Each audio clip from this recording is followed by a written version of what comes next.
నాయకుడు కేటీఆర్ గారి స్ఫూర్తితోనే మరి వారి అనుమతితోనే మీకు ఎటువంటి ఆరోగ్య పరిస్థితి అయినా కూడా మా రామ్మోహన్ గారు కూడా చెప్తా ఉన్నాను, మీరు ఒక ఆరోగ్య కార్డు కావాలంటే కూడా ఇస్తాను. మా దవాఖానలో మీకు ఏ అవసరం ఉన్నా కూడా ఉచితంగా చేసే ప్రక్రియ మేము ముందుంటామని కూడా మీ దగ్గర కూడా తెలుస్తా ఉన్నాను. కేసీఆర్ గారు మనకు ముఖ్యమంత్రి అయిన తర్వాత ఆటో వాళ్ళు దగ్గర 6.5 లక్షలు 7 లక్షల మంది ఉన్నారు ఆటో కార్మికులు మన రాష్ట్రంలో.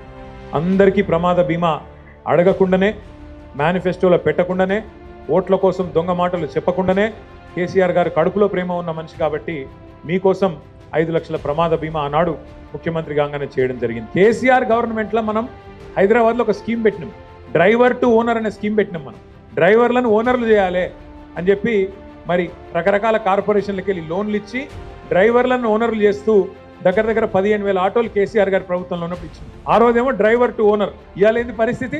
Owner to driver.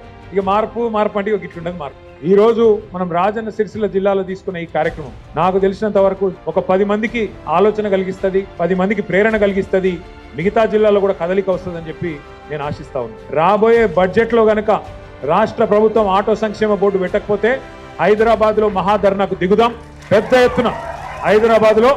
ఎందుకంటే మీకు తెలుసు, సరిగ్గా 16 ఏళ్ల కింద కేసీఆర్ గారు ఇదే డిసెంబర్ నెలలో కొట్లాడితేనే తెలంగాణ వచ్చింది. కాంగ్రెస్ వాడు ఏది మర్యాదగా ఇయ్యాడు, గల్లా పట్టుకుని 50 అంటేనే ఇస్తాడు. 162 మంది ఆటో డ్రైవర్లు ఇప్పటికే ఆత్మహత్య చేసుకున్నారు.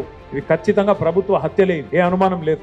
ఈ రోజు నన్ను అడగక ముందుకే మా కేటీఆర్ గారు మా అందరికీ, రాజన్న సిరిసిల్ల జిల్లాలో ఉన్నటువంటి ఆటో డ్రైవర్లందరికీ కేటీఆర్ గారు తన సొంత డబ్బుతో మాకు ఈరోజు 5 లక్షల బీమా కల్పించుడు. కేటీఆర్ గారికి కృతజ్ఞతలు. మా అందరి తరపున కేటీఆర్కి హృదయపూర్వక నమస్కారాలు. జై కేటీఆర్, జై కేటీఆర్.